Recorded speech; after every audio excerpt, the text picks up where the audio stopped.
오늘 함께 은혜 나누실 말씀은 요한복음 16장 16절부터 24절까지 말씀입니다. 요한복음 16장 16절부터 24절까지 말씀입니다. 조금 있으면 너희가 나를 보지 못하겠고 또 조금 있으면 나를 보리라 하시니 제자 중에서 서로 말하되 우리에게 말씀하신 바 조금 있으면 나를 보지 못하겠고 또 조금 있으면 나를 보리라 하시며 또 내가 아버지께로 감이라 하신 것이 무슨 말씀이냐 하고 또 말하되 조금 있으면이라 하신 말씀이 무슨 말씀이냐 무엇을 말씀하시는지 알지 못하노나 하거늘 예수께서 그 묻고자 함을 아시고 이르시되 내 말이 조금 있으면 나를 보지 못하겠고 또 조금 있으면 나를 보리라 함으로 서로 문의하느냐 내가 진실로 진실로 너희에게 이르노니 너희는 곡하고 애곡하겠으나 세상은 기뻐하리라 너희는 근심하겠으나 너희 근심이 도리어 기쁨이 되리라 여자가 해산하게 되면 그때가 이르렀으므로 근심하나 아기를 낳으면 세상에 사람 난 기쁨으로 말미암아 그 고통을 다시 기억하지 아니하느니라 지금은 너희가 근심하나 내가 다시 너희를 보리니 너희 마음이 기쁠 것이요 너희 기쁨을 빼앗을 자가 없으리라 그날에는 너희가 아무것도 내게 묻지 아니하리라 내가 진실로 진실로 너희에게 이르노니 너희가 무엇이든지 아버지께 구하는 것을 내 이름으로 주시리라 지금까지는 너희가 내 이름으로 아무것도 구하지 아니하였으나 구하라 그리하면 받으리니 너희 기쁨이 충만하리라. 아멘. 오늘 요한복음 16장 16절부터 24절까지 말씀을 중심으로 우리 기쁨의 이유라는 제목으로 함께 은혜를 나누기 원합니다. 최근에 우리의 일상이 너무나 많이 바뀌었습니다. 서로 만나지 못하게 되는 그런 상황들, 그래서 밖으로 나가지 못하고 그런 상황들이 계속되면서 우리 심리가 불안해져서 그래서 정신과 문의도 많이 하게 되는 그런 상황이기도 합니다. 제가 어떤 게시판에서 읽은 글인데요. 어떤 사람이 자가격리 중에 너무나 답답해서 정신과 의사에게 이제 전화를 걸은 겁니다.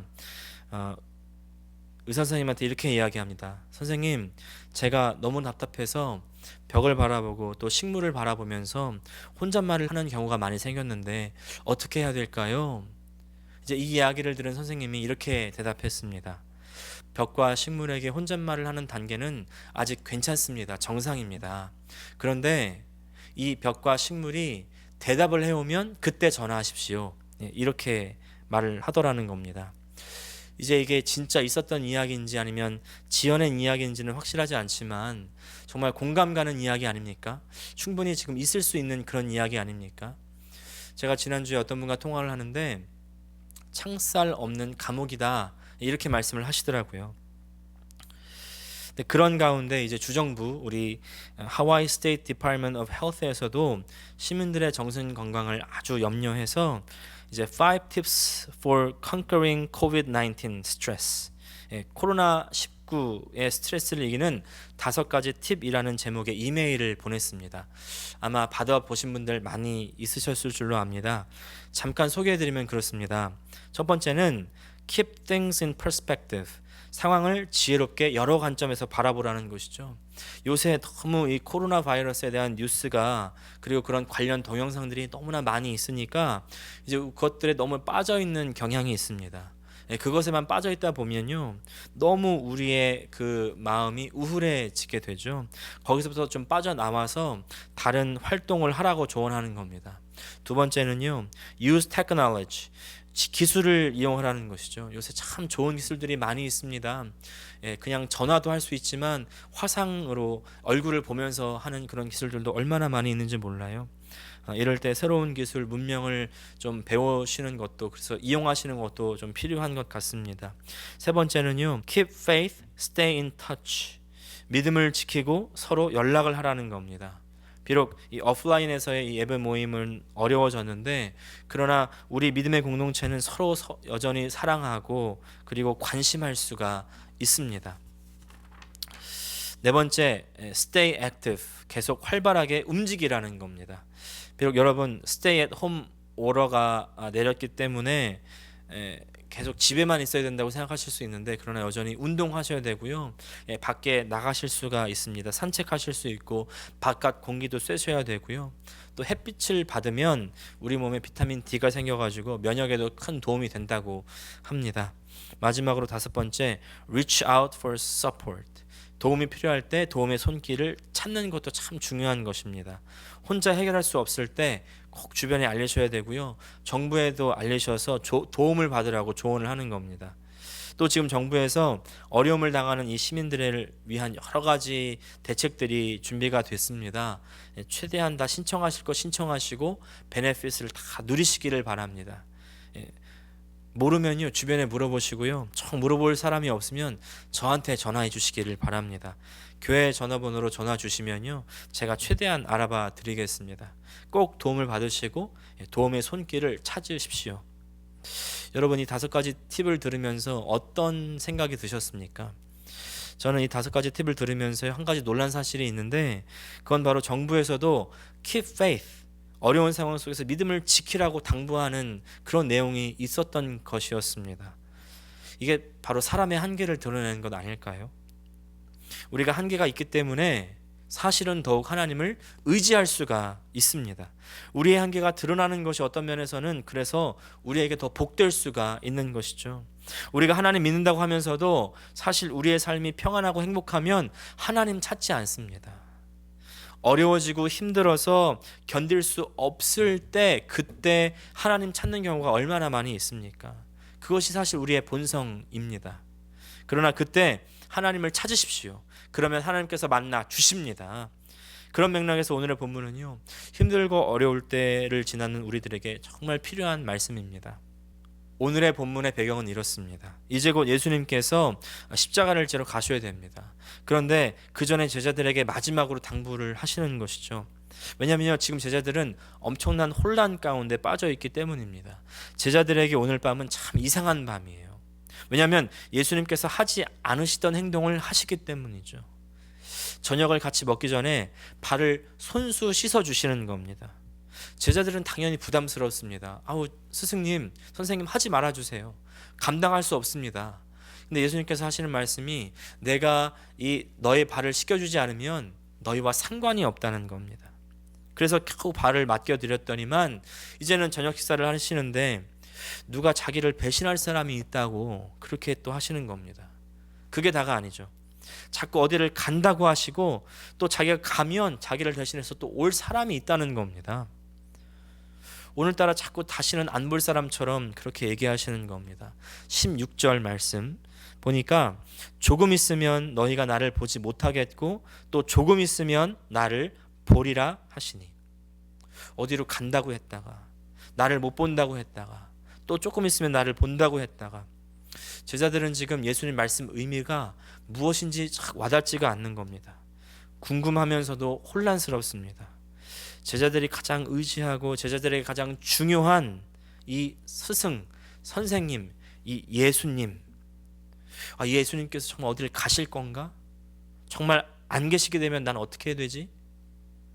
혹시 지금 우리의 처지가 이 제자들의 상황과는 같지 않습니까? 우리 삶에서 정말 당연하다고 생각했던 그런 일들, 그런 것 중에 지금 어느 것 하나도 당연하지 않은 것이라는 사실을 우리는 깨닫게 되고 있습니다. 함께 만나서 식사하고 교제하고 예배하는 일들, 신앙에 관한 것만이 아니죠. 학교에 다니고 직장에 다니고 또 식당에 가고 파크에 가서 산책하고, 우리의 모든 일상들이 그동안 얼마나 우리에게 큰 복이었는가를 생각하지 못하고 있었습니다. 모두가 사실 다 하나님의 은혜였죠.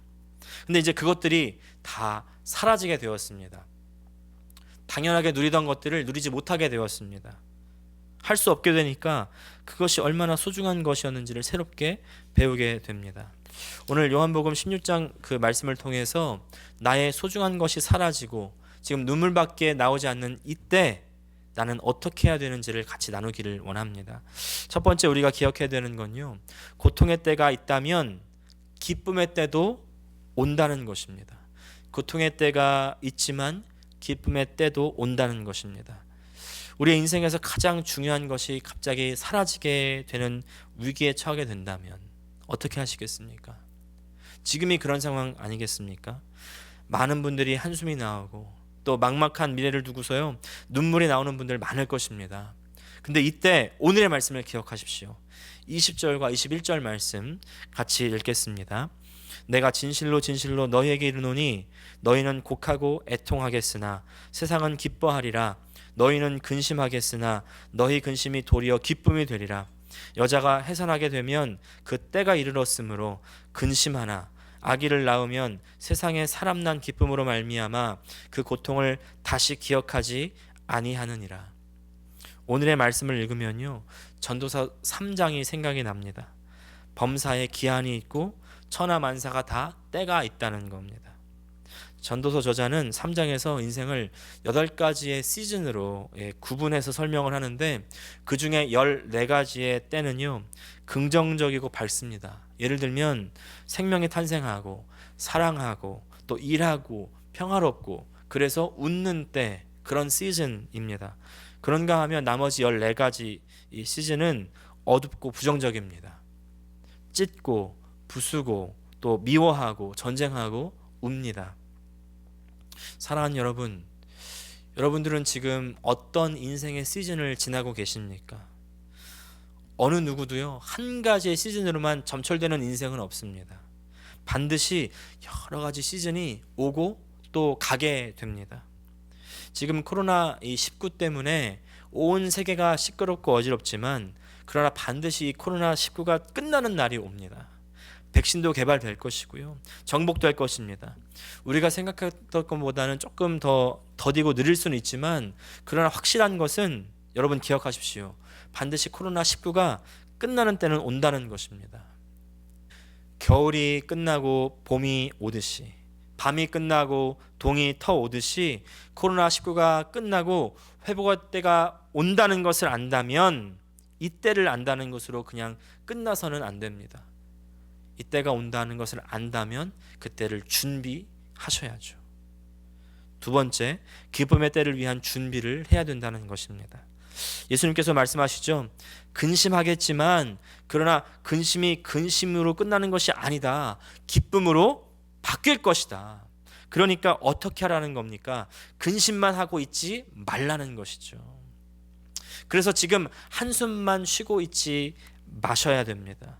서두에 말씀드린 대로 내가 어떤 베네핏을 받을 수 있는지도 알아보시고요. 또 운동도 열심히 하시고요. 또 책도 읽으시고 또 더 많이 통화도 하시고요. 또 내 친구들과 가족들과 교류하십시오. 유발 하랄이라는 세계적인 베스트셀러 작가가 있습니다. 또 최근에 가장 주목받는 역사학자 중에 하나인데요. 약 2주 전에 3월 19일에 이분이 파이낸셜 타임스에 코로나 바이러스 이후의 세계라는 제목의 한 아티클을 기고했습니다. 이 아티클의 서두에는 이런 얘기를 합니다. This storm will pass, but the choices we make now could change our lives for years to come. 이 폭풍은 지나갈 것이지만 하지만 지금 우리가 하는 선택으로 오랫동안 우리의 삶이 바뀌어질 것이다. 이렇게 얘기를 하는 겁니다. 이분의 주장은 이렇습니다. 이 전염병 확산을 막기 위해서 전 인류가 취할 수 있는 선택이 크게 두 가지가 있는데 첫 번째는 전체주의적 감시, 다시 말해서 정부가 사람들을 감시하고 처벌하는 방법을 선택할 것이냐 아니면 반대로 시민의 역량을 강화해서 자율적인 방법을 선택할 것이냐 하는 것이고요. 두 번째 선택은 나라들이 자국의 문을 닫고 혼자만 살려고 하는 고립주의를 선택할 것이냐 아니면 문을 열고 협력하는 글로벌 연대를 선택할 것이냐 하는 것입니다. 이 선택들 중에서 이분은 시민들의 역량을 강화하고 그리고 글로벌 연대를 하는 쪽으로 선택을 해야지만 진정으로 코로나19를 이길 것이다. 이렇게 주장을 하는 것이죠. 이분이 어떤 분이냐는 것을 떠나서 이분의 마지막 말이 참 큰 공감이 되었습니다. 코로나19가 끝나는 상황이 오게 될 텐데 지금 우리가 하는 선택이 미래를 결정하게 된다는 것입니다. 결정하는 수준이 아니라요. 잘못 선택하면 재앙이 되고 잘 선택해야 승리할 수 있다는 것입니다. 우리 교회들도 마찬가지 아니겠습니까? 지금 내리는 선택으로 말미암아 미래가 결정될 수 있습니다. 망하느냐 성하느냐가 어떻게 보면 지금에 달려 있을 수 있다는 것이죠. 어떤 분들은 교회에서 예배 모임을 가지지 못하니까 목사님들이 다 강제적으로 휴가를 받은 것처럼 아무 일도 안 하는 것처럼 그렇게 생각하시는 분이 있으실지 모르겠는데, 사실 오히려 조금 더 바빠졌습니다. 여태까지 하지 않았던 사역들, 또 몰랐던 사역들, 뭐 유튜브 실시간 스트리밍이나 혹은 줌으로 함께하는 모임들이나 그런 온라인 사역들을 배워야 됐고요. 또 그게 다가 아니죠. 또 성도들이 일주일 동안 또 신앙생활을 할 수 있도록 그런 자료들을 만들고 또 보내야 되고요. 또 지금 아무도 없을 때 교회를 전반적으로 청소하고 돌아볼 수 있는 아주 천금 같은 시간이 온 겁니다. 저도 지난 2주간 교회 카페트를 물청소하고요. 또 온 곳을 돌아다니면서 물 새는 곳은 없는지, 망가져 있는 곳은 없는지 그렇게 체크하고요. 또 고장난 곳은 갈고요. 또 지금에 와서야 교회가 했던 사역들 중에서 진정으로 에센셜한 사역이 무엇이었는가를 평가해 볼 수 있는 시간이 되었습니다. 사람들 눈에 잘 보이려고 했던 사역들은 이제 없애야 되고요. 필요 없었던 것, 낭비되고 있었던 것은 이제 그만둬야 되고요. 그런가 하면 교회의 필수적인 사역, 정말 성경으로 돌아가는 사역, 사람들을 관심하고 돌보는 사역, 그것에 더 힘쓰는 교회의 모습으로 바꿔야 되지 않겠습니까? 성경에서 말하는 참된 교회의 모습을 되찾아야 되는 것이죠. 그렇게 되면 지금이 당하는 이 어려움이 오히려 내일의 부흥의 자양분이 될 수 있는 줄로 믿습니다. 우리 개인의 신앙도 마찬가지입니다. 지금 어렵고 힘든 때를 우리는 그냥 한숨과 눈물로 걱정만 하면서 지낼 수도 있고요. 그런가 하면 지금 이 때를 근심과 걱정 대신에 다른 것으로 준비할 수 있다는 것이죠. 기도하며 지낼 수 있고, 또 말씀을 읽으면서, 또 어떤 분들은 성경을 필사하면서 그렇게 보내시기도 합니다. 그렇게 준비하면서 지내면 이 고난의 시간은 결국 우리에게 기쁨의 때가 된다는 것입니다. 어려운 때를 지나는 우리가 기억해야 할 것, 첫 번째는 고통의 때와 기쁨의 때가 있다는 것. 두 번째는 기쁨의 때를 준비해야 된다는 것이고요. 마지막 세 번째, 이 기쁨은 하나님과의 관계에서 오는 기쁨이라는 것입니다. 23절과 24절 말씀 같이 읽겠습니다. 그날에는 너희가 아무것도 내게 묻지 아니하리라. 내가 진실로 진실로 너희에게 이르노니 너희가 무엇이든지 아버지께 구하는 것을 내 이름으로 주시리라. 지금까지는 너희가 내 이름으로 아무것도 구하지 아니하였으나 구하라. 그리하면 받으리니 너희 기쁨이 충만하리라. 23절의 그날은 예수님의 부활의 날입니다. 예수님이 부활하시기 전까지는 제자들이 질문이 많았을 거예요. 아니, 예수님 십자가에 왜 달려러 가셔야 됩니까? 아니, 왜 예수님 이스라엘의 왕이 되시는 것 아니었습니까? 십자가를 안 지고 다 이길 수 있는 힘이 있으신 것 아니었습니까? 그리고 우리에게 한 자리씩 좋은 자리 나눠주시는 것 아니었습니까? 예수님 양옆에서 이 나라를 다스리는 것 아니었습니까? 우리도 고난 가운데 있을 때는 질문이 많을 수 있습니다. 왜 내게 이런 일이 생겼습니까? 예수님 믿으면 다 잘 되는 것 아니었습니까? 문제가 해결된다면서요. 기도하는 것마다 응답된다면서요. 도대체 이 어려움이 언제까지 계속돼야 되는 것입니까? 언제 끝나겠습니까? 이런 불평 섞인 그런 질문들이 가득하죠. 예수님께서 말씀하십니다. 그날에 내가 부활하면 아무도 내게 그런 것들을 묻지 않을 것이라고 말씀하신 거예요. 이 고통이 끝나는 날에는 물을 필요가 없어지는 겁니다. 묻는 대신에 무엇을 하냐면 바로 예수님의 이름으로 하나님 아버지께 구하고 받는 겁니다. 바로 기도입니다. 여기서 기도해서 내가 원하는 것을 받는다는 것이 중요한 사실이기도 하지만, 그러나 더욱 중요한 것은 우리가 관심을 기울여야 되는 부분은 바로 기도할 수 있는 관계가 되었다는 것입니다. 그 전까지는 제자들은 하나님께 바로 원하는 것을 구하지 못했습니다. 구할 수 없었습니다. 왜냐하면 하나님과 분리되어 있었기 때문이죠. 그러나 예수님께서 십자가와 부활을 통해서 우리의 죄를 용서하시고 죄의 문제를 이기시고 나서 우리를 다시 하나님과 연결시켜 주셨습니다. 이제 그러니까 하나님께 나아갈 수 있고 구할 수 있고 받을 수 있게 된 것이죠. 할렐루야. 그냥 원하는 것을 구하고 받는 것으로 그치는 것이 아닙니다. 구하고 받는 어떤 그런 기계적인 관계가 아니라 이제는 아버지와 자녀의 관계가 된 것이죠. 아버지가 자녀에게 자녀가 원하는 것을 주시는 그런 관계, 아버지와 아들의 관계, 그것은요 생명의 관계입니다. 같은 생명을 나눈 사람에게만 자녀라고 부를 수 있듯이 이제 하나님의 아버지의 생명을 소유한 우리가 하나님의 자녀가 되었고 아버지의 생명으로 우리에게 주시는 것이죠. 그래서 제자들에게 예수님을 볼 수 없는 고난의 시간이 사실은 예수님께서 제자들과 하나님과의 관계를 준비하는 시간이었다는 것입니다. 그리고 그 고난의 때가 끝났을 때 예수님 말씀처럼 해산의 때가 끝나고 아이를 낳는 기쁨이 이 해산의 고통을 잊게 만드는 것처럼 이제 고난의 때가 끝나고 보니까 그전과는 완전히 달라진 것입니다. 하나님은 예전에는 그냥 멀리서 바라만 봤던 빛나고 영광스러운 권위가 있는 다가갈 수 없는 정말 위대한 존재, 그에 반해서는 우리는 정말 먼지 같은 존재, 티끌에 지나지 않는 그런 존재였는데 이제는 감히 직접 다가갈 수 있고 감히 직접 대화할 수 있고 내가 필요한 것들, 원하는 것들을 감히 직접 말할 수 있고 중간에 어느 누가 끼어서 중재해야 될 필요가 없이 내가 다 바로 말하면 주시는 그런 관계가 되어졌다는 것이죠. 바로 아버지의 관계, 아버지 자녀의 관계가 된 겁니다. 내 미래를 책임지실 거라고 생각했던 나를 이끌어주던 내 선생님 예수님께서 이제 사라지신다고 할 때 정말 하늘이 무너진 것 같았는데 그러나 그 시간이 오히려 하나님과의 관계가 형성되는 시간이 된 것입니다. 사랑하는 여러분, 이것이 바로 기쁨의 이유입니다. 22절 말씀 같이 읽겠습니다. 지금은 너희가 근심하나 내가 다시 너희를 보리니 너희 마음이 기쁠 것이요 너희 기쁨을 빼앗을 자가 없으리라.